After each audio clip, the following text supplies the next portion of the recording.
বিসমিল্লাহির রহমানির রহিম। আসসালামু আলাইকুম। সবাই কেমন আছেন? আশা করি ভালো আছেন। আমিও ভালো আছি। আসলে কি ধরেন, এই যে আগস্ট মাস, জুলাই থেকে আগস্ট মাস পর্যন্ত যে যুদ্ধের একটা অগ্নিকাণ্ড আমরা দেখেছি, যুদ্ধের যেই মর্মান্তিক ঘটনাগুলো আমরা দেখেছি, ফেস করেছি, খুবই দুঃখজনক। আমি তো মা, যে মায়ের সন্তানটা বুক থেকে চলে গেল, সে মা বুঝতে পারছে তার রক্তের হৃৎপিণ্ডগুলো কীভাবে রক্তগুলো টপ টপ করে ঝরে পড়ছে। এই রক্ত কেউ কখনো বন্ধ করতে পারবে না। যুদ্ধর রক্ত বন্ধ হয়ে গেছে, কিন্তু মায়ের বুকের রক্ত কে বন্ধ করবে? কেউ পারবে না। এ মা কি জানতো তার সন্তানকে এইভাবে জীবন দিতে হবে? এ মা কি জানতো তার আজকে এই আন্দোলনে গিয়ে তাদের সন্তান আর ঘরে ফিরবে না? জানতো না। একটা রিক্সা চালক কি জানতো আজকে রিক্সা চালাতে বের হবে, সে আর ঘরে ফিরবে না? একটা বৃদ্ধ মানুষ কি জানতো সে ঘরে আর ফিরবে না?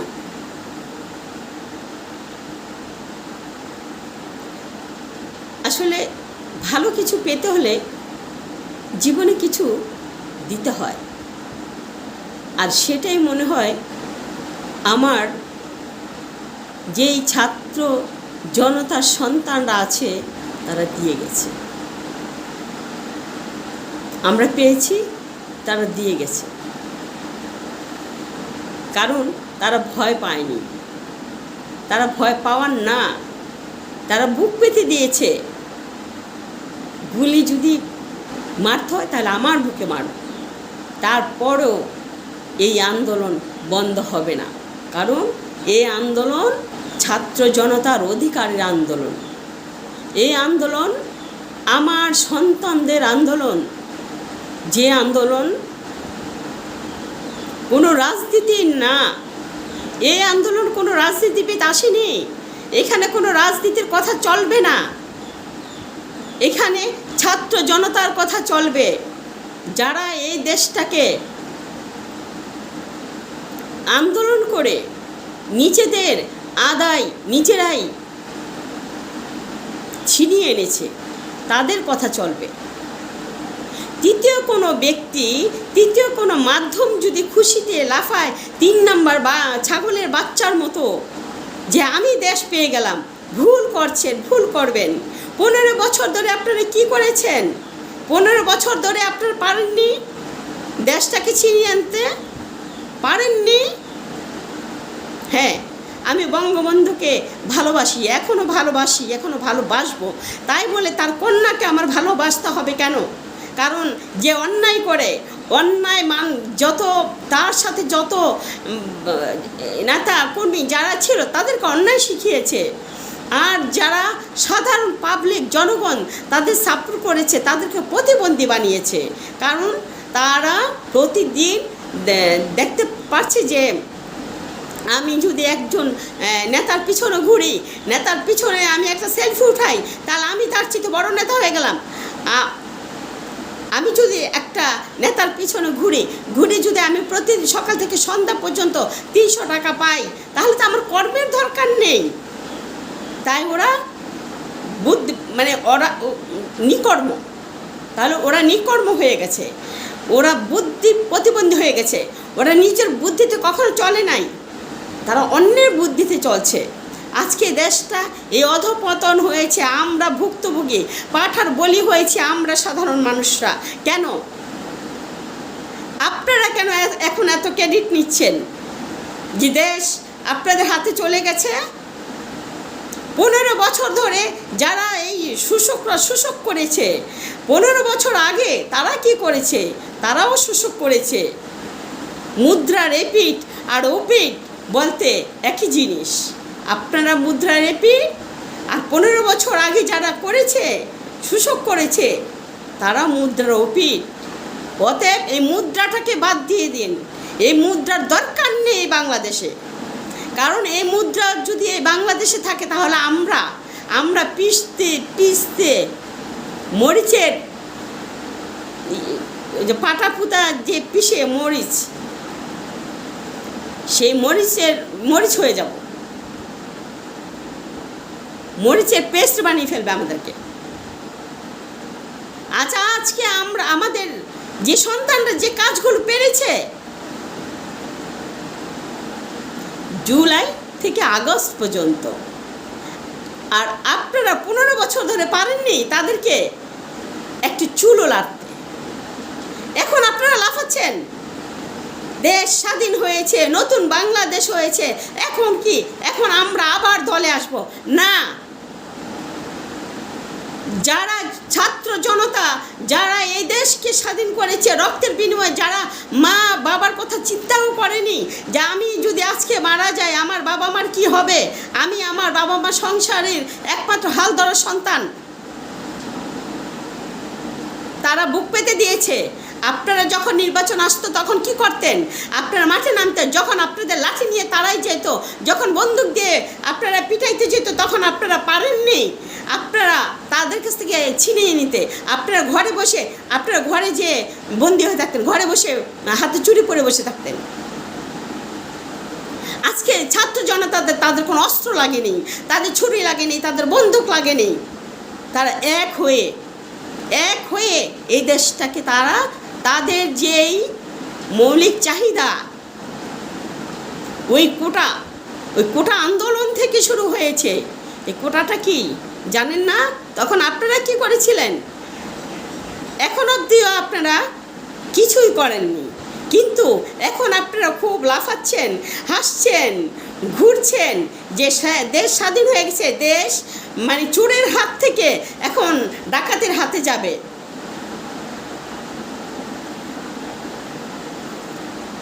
আপনারা কিছু করতে পারেননি, আপনারা লাফালাফি করবেন না। কারণ আগে দেখেন, দেশের পরিস্থিতি দেখেন। বলে না যে মানুষের যখন দেয়ালে পিঠ থেকে যায় তখন পিছনে যাওয়ার জন্য আর কোথাও জায়গা থাকে না, তখন সে সামনের দিকে তাড়িয়ে আসে। আজকে ছাত্র জনতার যে পিঠ থেকে গেছে, এই দেশের মানুষের যে দেওয়ালে পিঠ থেকে গেছে, তারা শুধু আর পিছনে যাওয়ার জায়গা নেই বলেই এখন তারা লাঠি বন্দুক ছাড়াই, তারা পিস্তল ছাড়াই তারা সামনের দিকে এগিয়ে গেছে শুধু লাঠি ঝাড়ু নিয়ে। তাতেই তাদের আন্দোলন সফল হয়েছে। ওই যে উপরাল একজন আছে না, উনি বসে দেখছেন যে আর অরাজনৈতিক কিছু ঘটতে দেওয়া যাবে না, মানুষের জীবন শেষ হয়ে গেল, মানুষ মরে যাচ্ছে, আমার সৃষ্টির মানুষগুলিকে তারা এইভাবে মেরে ফেলছে। আপনারা যারা আপনাদের নেত্রীর জন্য কাঁদছেন, দেখেন সবাই কেউ না কেউ ভালোবাসে। আজকে একবার চোখ খুলে দেখেন তো, আয়নাঘর নামে কখনো কোনো কিছু শুনেছিলেন কিনা, বা কখনো ভাবতে পেরেছেন কিনা? আপনারা সাধারণ জনগণ যারা প্রতিদিন নেতাদের পিছনে ঘুরে 300 টাকা ইনকাম করেন, তারা কখনো আয়নাঘরের নাম শুনেন নাই। আজকে ছাত্র জনতারা তারা এই দেশটাকে আমাদের জন্য সুখের একটা সুফল এনে দিয়েছে বলে আজকে আমরা আয়নাঘর কাকে বলে আমরা দেখতে পেরেছি, শুনতে পেরেছি। তারপর আমি ধিক্কার দিই মানুষ হয়ে তাদের মধ্যে এত অমানবিক, এত অমানসিক পশুর মতো কেন তাদের রুচি, তারা কেন মানুষের উপরে এইভাবে নির্যাতন করেছে, ভাবতে অবাক লাগে, ভাবতে ঘৃণা লাগে। ভাবতে আমরা এই দেশে বাস করি, আমরা এই দেশে জন্ম হয়েছি, আমাদের কোনো অধিকার নেই। কারণ আমাদের কোনো অধিকার নেই। আমরা এই দেশের ভাড়াটিয়া, লাথি মারে বের করে দিলে আমরা নাই। আমাদের এই দেশের নাগরিককে ভাবে এই যে কোটা আন্দোলন, আমি বলবো আজকে আমাদের ছেলেদের, আমরা হাজার অনেক মা বাবারা আছি, ছেলে মেয়েদের বড় অনেক আশা করে আমরা শিক্ষিত বানিয়েছি, অনেক কষ্ট করে মাথার ঘাম পায়ে ঝরিয়ে শিক্ষিত বানিয়েছি। কোথায় চাকরি পায় আমার ছেলেরা? কোথায়? কেন কেন পায় না? তাদের মেধা নেই? আমার ছোট ছেলে শিল্পকলা একাডেমিতে যখন পরীক্ষা দিয়েছে, আমার ছোট ছেলে সব দিক দিয়ে আমার একদম 100% আমার ছেলে চাকরি হবে, তার মধ্যে মাঝখান দিয়ে ফোন এসে দিল, আমার ছেলেকে দিল ছাঁটাই করে। কেন? আমার ছেলেদের কি মূর্খ বানিয়েছি? আমার ছেলেদের কি মেধা নেই? আমার বড় ছেলে বাপ্পি, ও যখন বিকারুন্নেসা স্কুলের মিউজিক টিচার, ওকে বলে, সে একটা মিউজিক টিচার, ওকে বলে রাজনীতির সাথে মিছিল নিয়ে বের হতে। কিন্তু আমার ছেলে তো রাজনীতি করে না, কেন মিছিল নিয়ে বের হবে? তাদেরকে না করার ফলে আমার ছেলেকে চাকরিচ্যুত করা হয়েছে বিকারুন্নেসা স্কুল থেকে। প্রত্যেকটা স্কুল কলেজে কেন এত রাজনীতি? কেন? তারা কি শান্তি মতো পড়াশোনা করবে না, লেখাপড়া করবে না? কিছুতে হলেই পড়াশোনা বাদ দিয়ে তাদের সাথে মিটিং মিছিলে অ্যাটেন্ড করতে হবে কেন? কারো ব্যক্তি স্বাধীনতা নেই? আপনাদের মতো মানুষদের, ছাত্রলীগ ছাত্র দলের মতো মানুষের মতো তাদের জন্য আজকে ছেলেদের টেনে হেঁচড়ে মিছিলে নিয়ে যায়। আমার ছোট ছেলেকে এক কলেজ থেকে আমি এই রাজনীতির জন্য অন্য কলেজে নিয়ে আমি ভর্তি করেছি। তাদেরকে আমি রাজনীতি স্পর্শ করতে দেব না। হ্যাঁ, এইবার দিয়েছি। এইবার আমি ছাত্র জনতার সাথে তাদেরকে আমি বের করে দিয়েছি। যাও, তোমাদের দেশ, তোমাদের আদায় তোমাদের করতে হবে। যাও, শত শত মায়ের ছেলেরা, এদের ছাত্র জনতার লড়াই, এই লড়াইতে তোমাদের থাকতে হবে। তোমরা ঘরে বসে থাকতে পারবা না। এটা কোনো রাজনীতির লড়াই না, এটা তোমাদের লড়াই। তোমাদের আদায় তোমরা করবা। কারণ ওই যে কোঠার জন্য আজকে আমাদের মেধা ছেলেরা কি করছে? কোনো রকম বেঁচে থাকার জন্য আল্লাহ পাক কিছু না কিছু দিয়ে দেয়, সেইটা নিয়ে আমরা খুশি, সন্তুষ্ট, শুকর আলহামদুলিল্লাহ বলবো। কিন্তু মনের যে কিছু কষ্টগুলো, আজকে ধরেন আমি বাংলাদেশ টেলিভিশনে চাকরি করেছি কয়েক বছর, ভিতরে যারা চুক্তিভিত্তিক আছে, সরকারিভাবে বেসরকারি হয়ে চাকরি করছে, তাদেরকে সরকারি না করে তারা সেই মুক্তিযুদ্ধ কোঠা যারা আছে তাদেরকে বাইরে থেকে নিয়ে চাকরি দিচ্ছে। অথচ ওখানে যারা চুক্তিভিত্তিক, যারা সরকারি অফিসে সরকারি কর্মকর্তারা যারা আছে, আর যারা বেসরকারিভাবে ওখানে চাকরি করছে, তাদের কেন সরকারি হচ্ছে না? কেন হচ্ছে না? কেন এত অরাজনীতিক বলতে পারেন? কটা মানুষ ঘরে বসে থাকে জানেন? ওই ভিতরে প্রত্যেকটা সরকারি প্রতিষ্ঠানে কি হচ্ছে?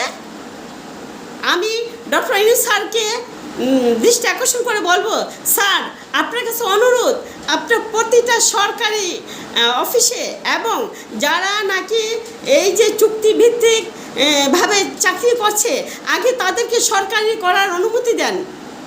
তারা বাঁচুক, তারা অনেক বছর ধরে ওইখানে নেকড়ের মতো পড়ে আছে, তাদেরকে ব্যবহার করছে সরকারি যারা কর্মকর্তা আছে তারা। স্যার, আজকে আমার সন্তানরা কেন চাকরি পাবে না?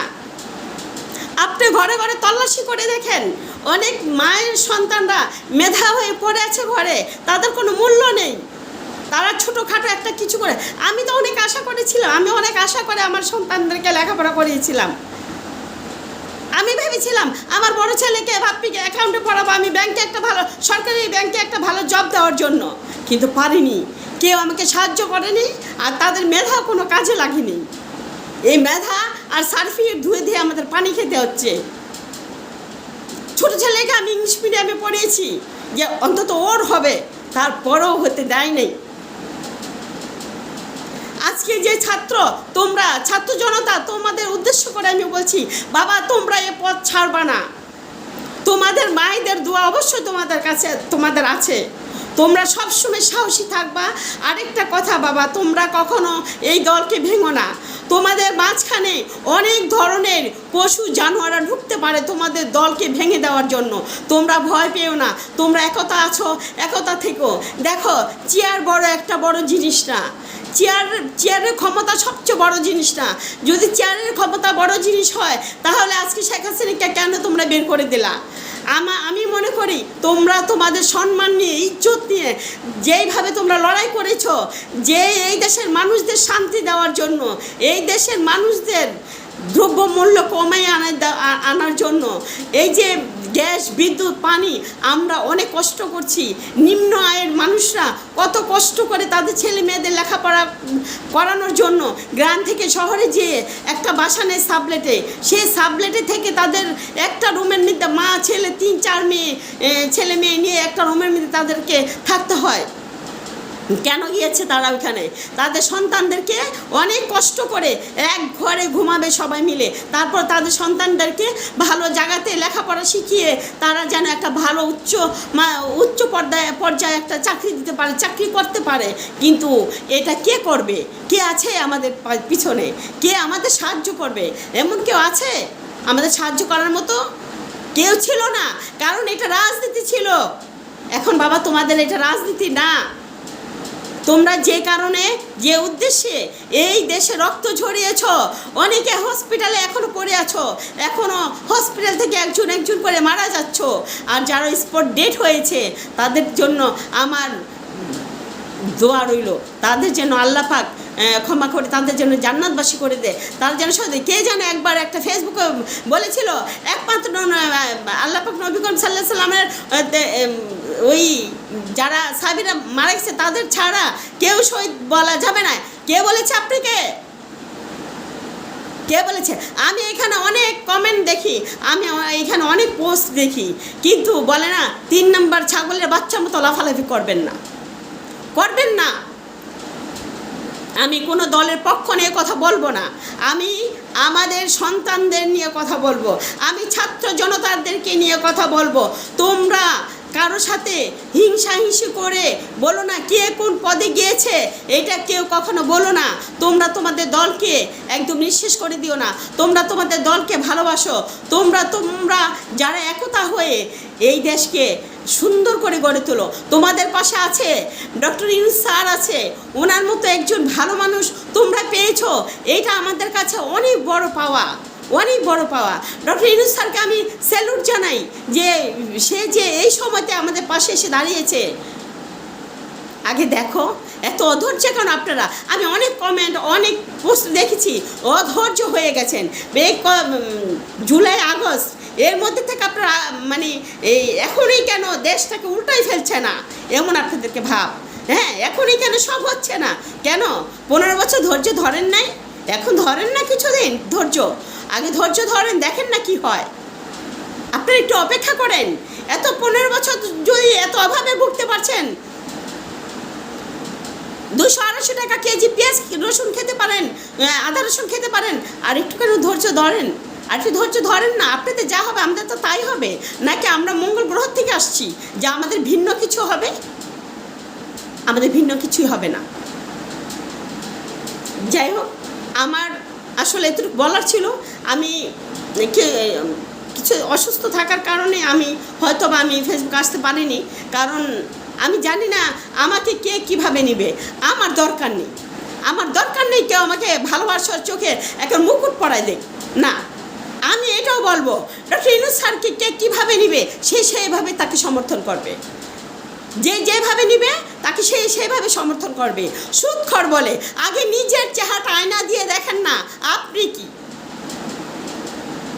ঘুষখোর, সুদখোর, ওনাকে সুদখোর বলেন? আপনারা কি আগে আয়নার কাছে দাঁড়ায় চেহারার দিকে বারবার তাকিয়ে আর মুখ দিয়ে বলেন আমি কি, তারপর আরেকজনকে আঙ্গুল দিয়ে তুলে ধরেন। অভ্যাস খারাপ হয়ে গেছে, কারণ আপনাদের তো অভ্যাস খারাপ করে দিয়েছে।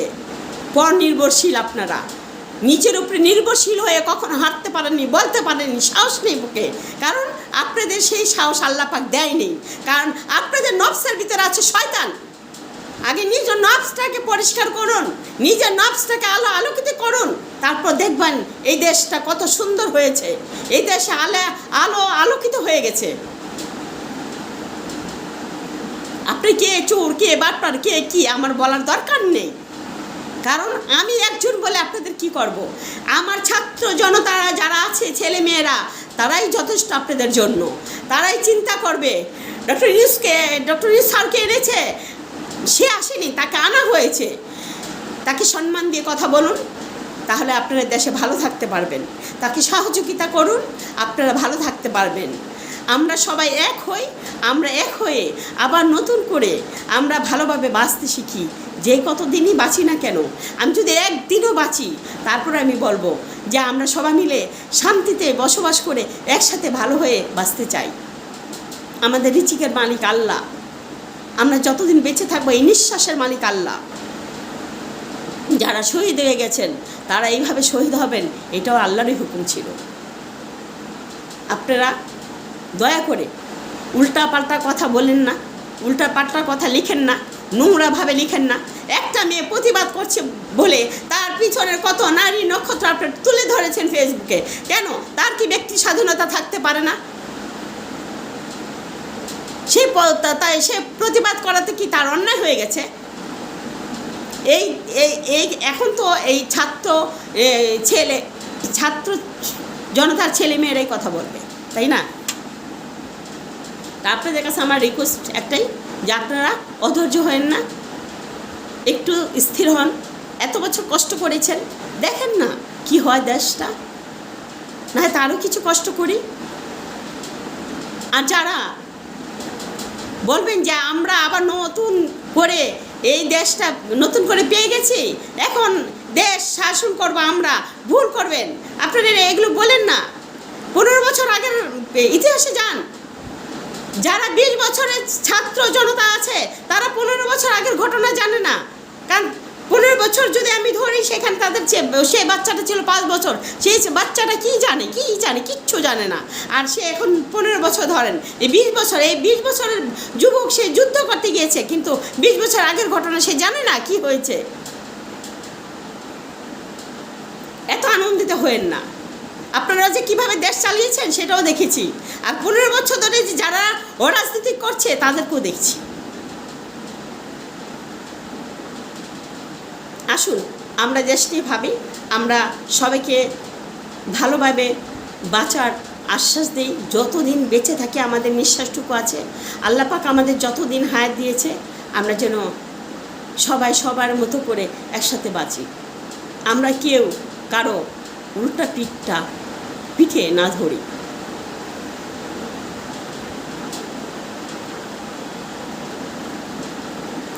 কারো মনে যদি আমি কষ্ট দিয়ে থাকি, আমাকে ক্ষমা করবেন। আসসালামু আলাইকুম।